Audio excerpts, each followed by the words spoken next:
పురుషులు కూడా చెప్తున్నాను నాయన, ఒక పచ్చని కాపురంలో నిప్పులు పోసి వేరే వాని భార్యను నీ సొంతం చేసుకోవడానికి అవతల వాడి కుటుంబాన్ని ఆర్పే పని ఎవడూ చేయొద్దు. ఇక్కడ ఉన్నాళ్ళు, లైవ్లో ఉన్నాళ్ళు, ఎవరు ఎలాంటి అవకాశాలు నీకు వచ్చినా దయచేసి ఆ పాపం చేయొద్దు. ఒక పచ్చని కుటుంబాన్ని నాశనం చేయొద్దు.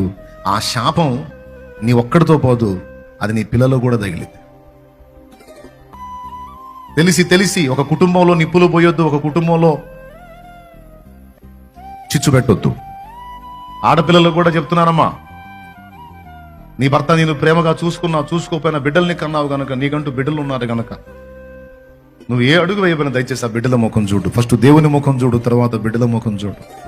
నా ప్రభు ఏమనుకుంటాడు, నా పిల్లలు ఏమనుకుంటారు, నన్ను కన్నవాళ్ల పరిస్థితి ఏంటి, నా తోడబుట్టిన వాళ్ళ పరిస్థితి ఏంటి,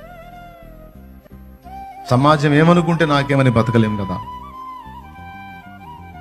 దేవుని దృష్టి ఎదుట, సమాజం దృష్టి ఎదుట మనం జాగ్రత్తగానే నడుచుకోవాలమ్మా. నీకు అవకాశాలు వస్తాయి, పిలుస్తారు, నీకెందుకు, నేను పువ్వుల్లో పెట్టి చూసుకుంటాను రా, ఎన్నాళ్ళు పడతావు ఈ బాధ, ఆ పిల్లల్ని వాడికే వదిలేసిరా, నేను చూసుకుంటాను నిన్ను అంటాడు. వద్దురా బాబు, వానికి భార్య దొరుకుతుంది, నాకు నువ్వు ఉంటానన్నావు, నా బిడ్డలకి